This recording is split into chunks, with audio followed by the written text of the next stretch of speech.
Do you believe in the spiritual world? Demons, angels, witches, warlocks, curses, blessings.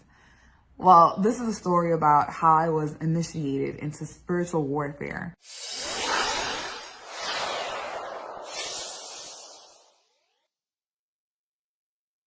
My name is Surreal Vasquez, and I'm actually a multi-certified functional medicine practitioner that helps women reverse hair loss naturally using the right diet, medical grade supplements, and lifestyle practices. And I actually bring this spiritual component of healing into what I do with these women because a lot of them are completely unaware of the fact that part of what they're going through is spiritual. Some of them are being tortured by spirit beings that are making them feel fearful. They're making them feel hopeless. The anxiety, the trauma, it's so much bigger than just the hair loss. It's the thoughts that come into their head. Oh, there's no way I'm going to be able to overcome this hair loss. I hate the way that I look. It's just all very bullying to yourself. And I was lucky that I was able to have hope and believe, and I pushed through until the miracle happens. And now I get to bless other women with the solution. And that's why I created this channel, Faith Forward, where we live by faith and not by sight. So if you're interested in learning more about my personal story with spiritual warfare and how it can help you be able to overcome certain things in your life that you're needing a breakthrough in, please subscribe and like this video.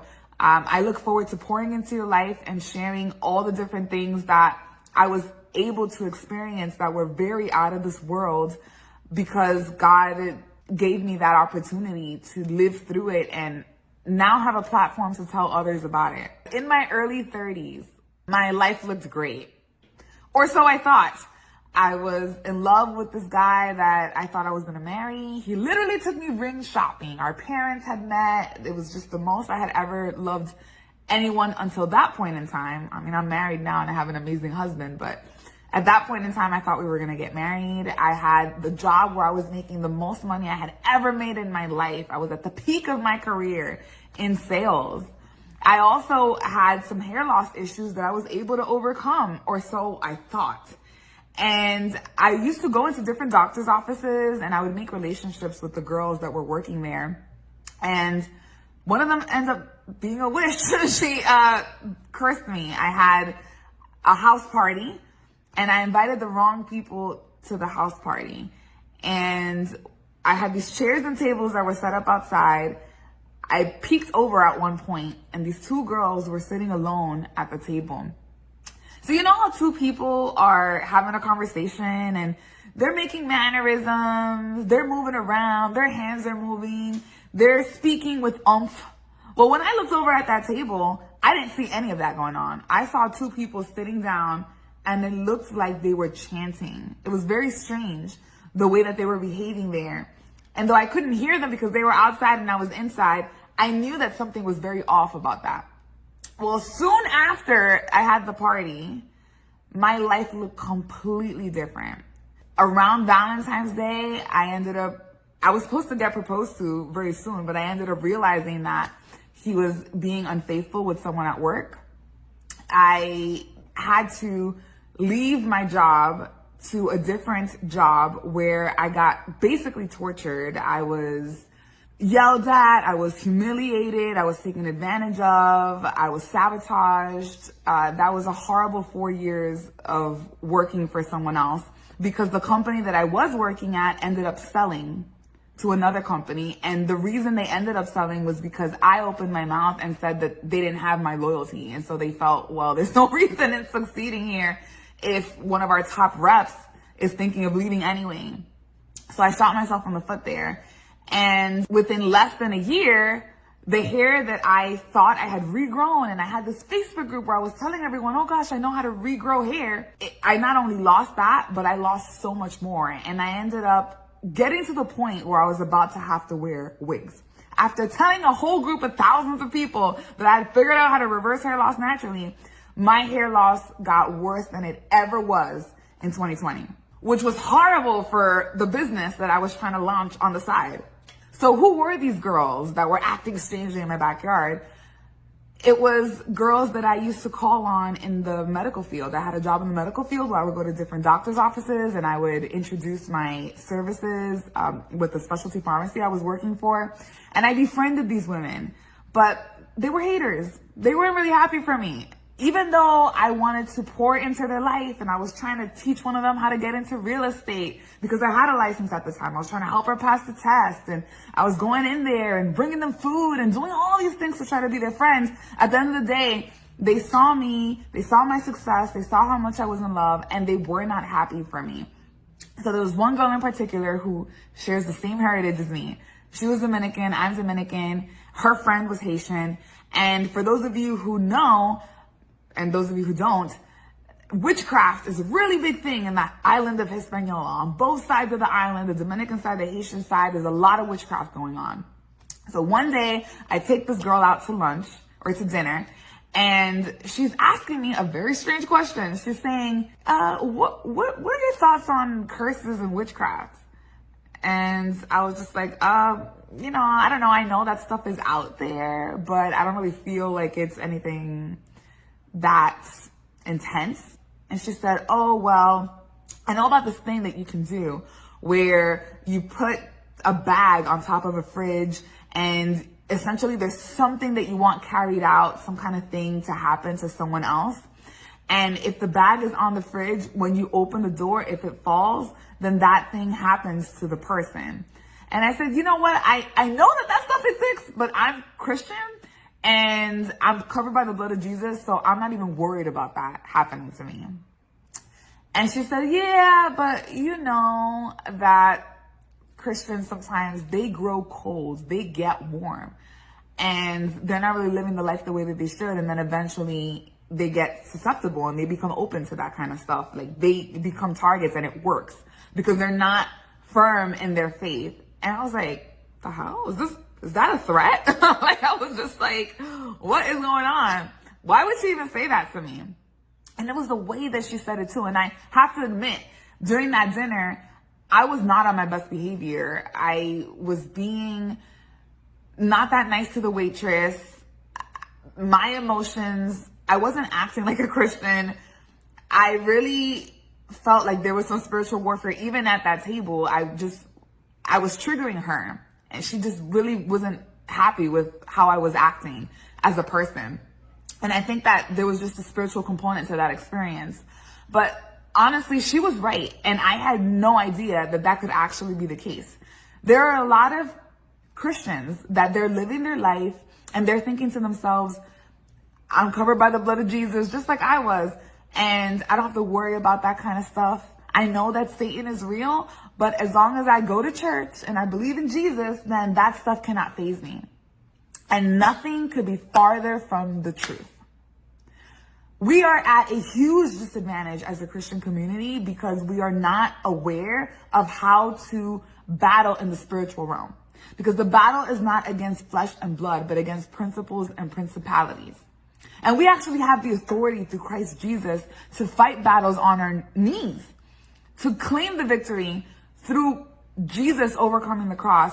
And we fail, we miss the mark. And because of that, we end up getting exposed to things like witches and witchcraft. I read this book by, I forgot his name. He used to be a warlock, John something. And he wrote a book called Armed and Dangerous. And he talked about how people would pay him money to do a curse on someone. And if it was a Christian, he would do it for free because he hated Christians so much. And there would be times that it would work, but then there were times that it didn't work.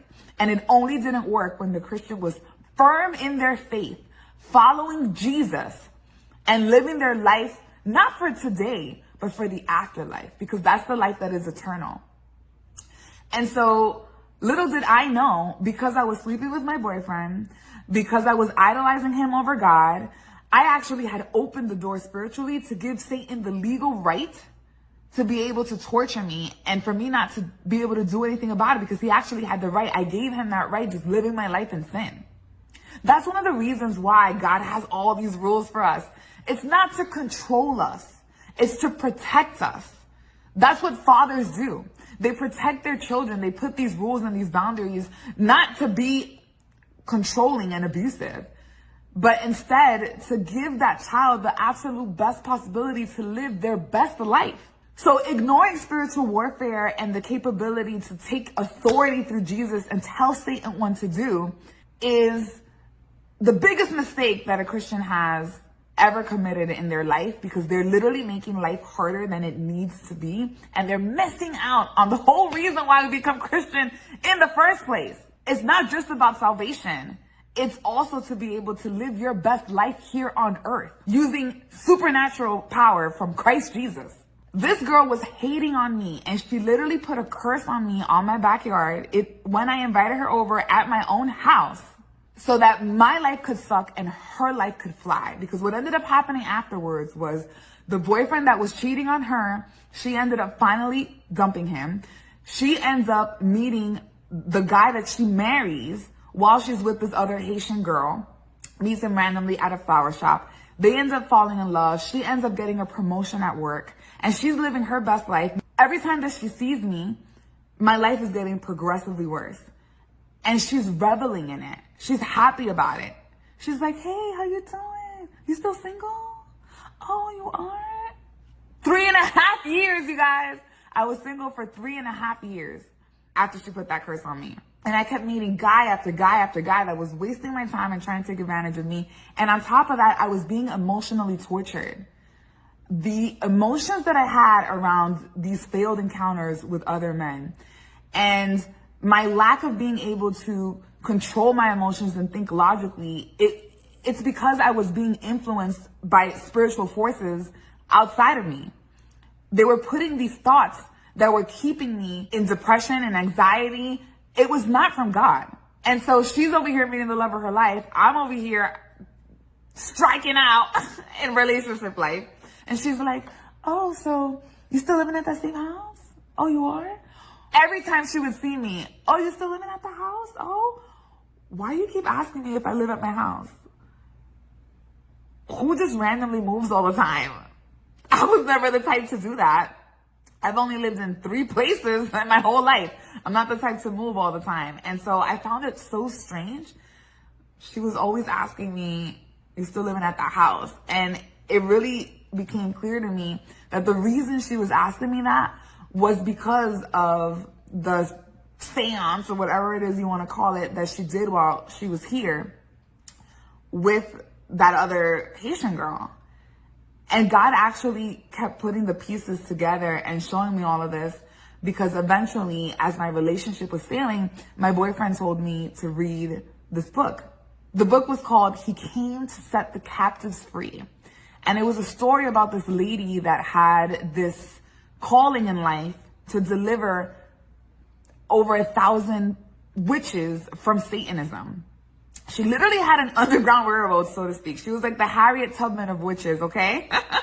She literally had a underground railroad, so to speak, where she would find these witches and she would help them convert to Christianity, and she would get all the demons out of them, and she would help them mature in their walk with Jesus so that they could have true freedom and still have the desires of their heart granted. But instead of doing it at someone else's cost through witchcraft, they did it instead by following Jesus and living out his principles and using their authority in spiritual warfare. I really should have known that this girl was up to no good that one time that she invited me to a Halloween party with a bunch of her other coworkers. And there was a girl there that was telling a story about how she had been possessed by demons. If that's not a red flag, okay, I don't know what is. I'm here at this Halloween party, which I don't do that anymore. I don't celebrate Halloween parties, but this one girl ends up opening up about how she went to church. I believe the conversation came up because I wasn't dressed up and they were asking me why. And I said possibly that it was because I didn't really go all in on Halloween because I grew up Pentecostal. That may have been the case, but the point is this girl opens up about how she went to a Pentecostal church, and the next thing she knows, she has lost control of her body because a demon has taken over it.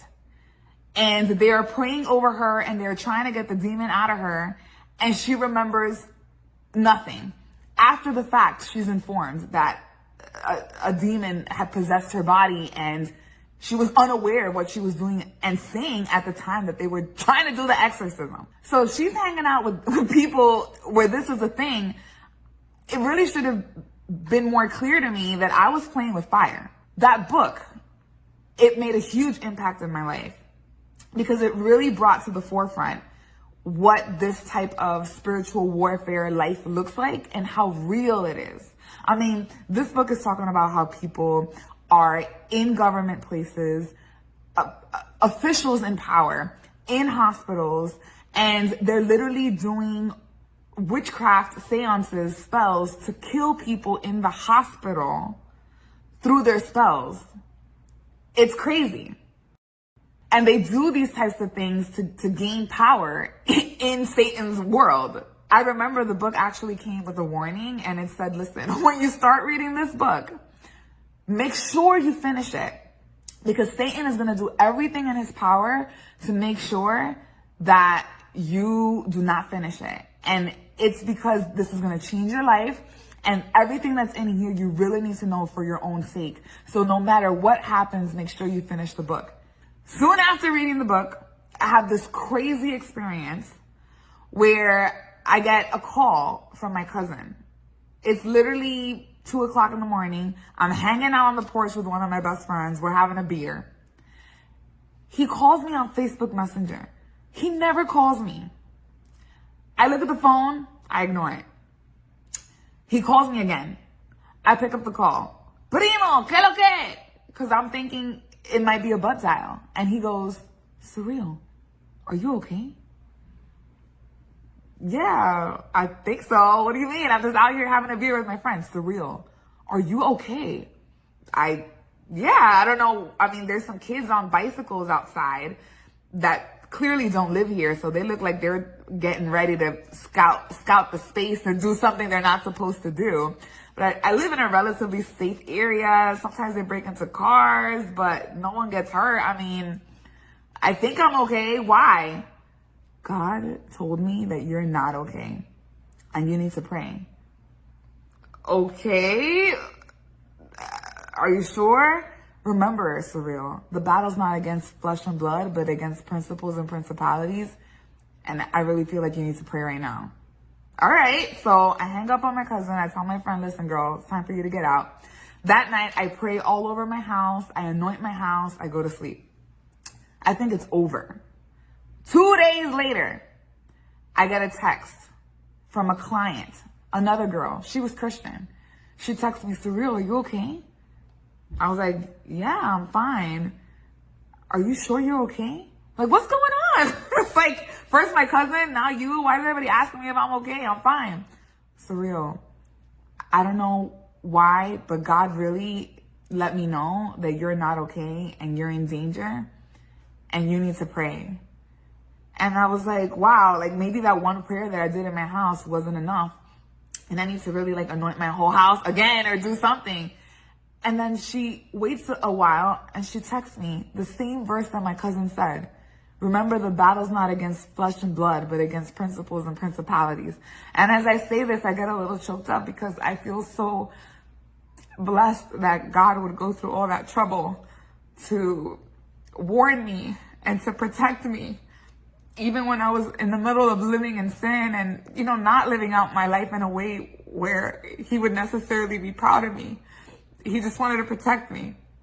And so that was the moment that I realized that I was actually in big trouble and I had a big bullseye on my back and I needed to figure out what the hell was going on and how I was going to fix it. And so I started praying to God and I was like, listen, I think this is bigger than what I thought and I need some direction. Why do I keep getting these calls? What is it going to take for me to be okay? And he starts reminding me that same lady that wrote that book, she wrote many other books.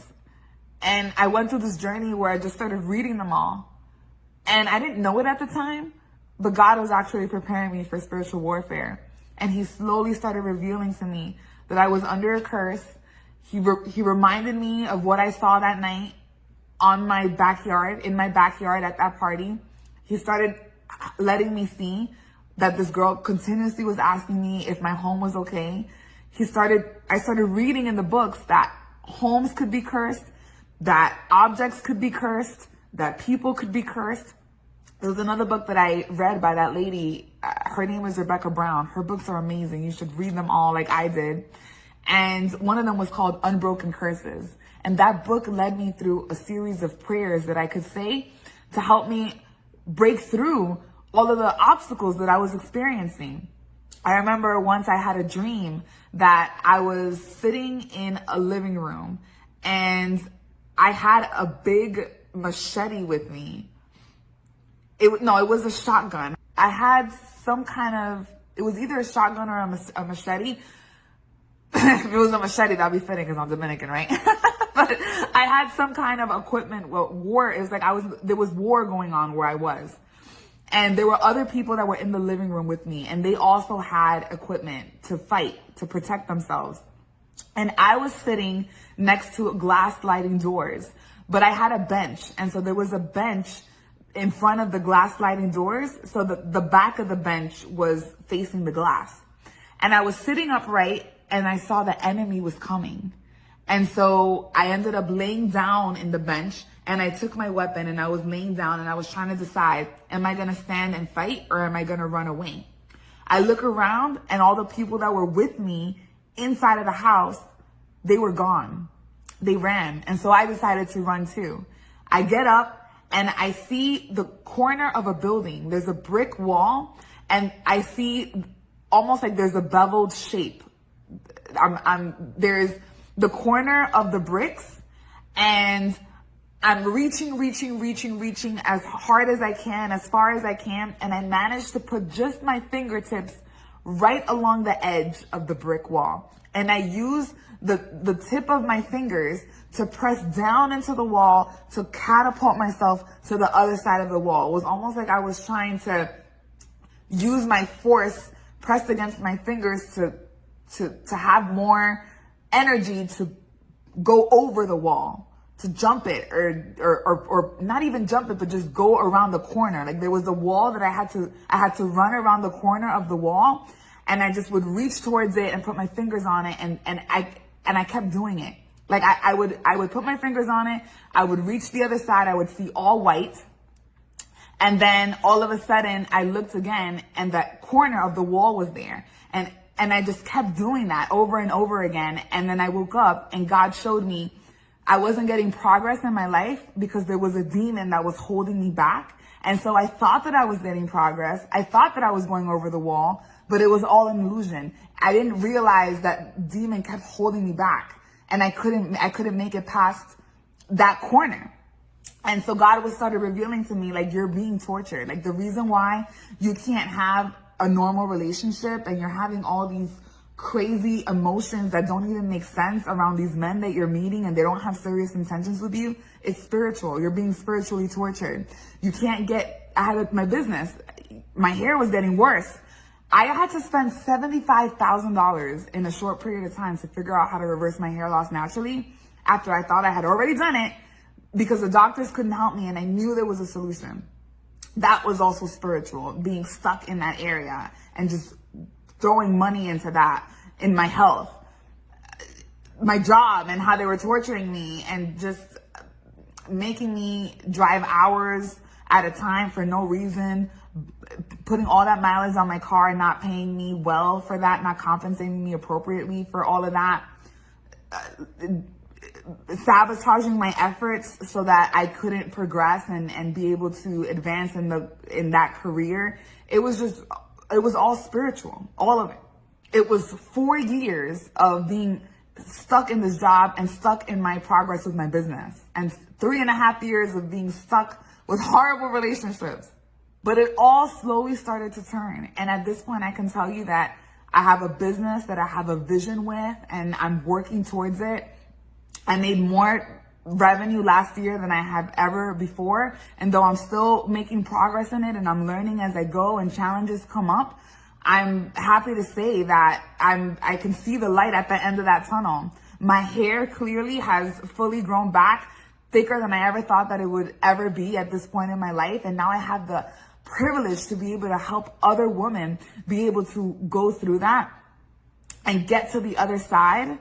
And I'm married to the love of my life who treats me like a princess. And that's going to be another video in and of itself, how I miraculously met him and how we got married within 9 months and are, getting ready to extend our family. And it's just been a blessing, but everything has been because of God revealing to me that the battle was not against flesh and blood, but against the spiritual world that was keeping me distracted, keeping me unaware of the authority that I had to command them to leave me alone. And there was just simple things that I had to say and simple things that I had to do, like decide to live my life in a way that followed Jesus' teaching when it came to relationships.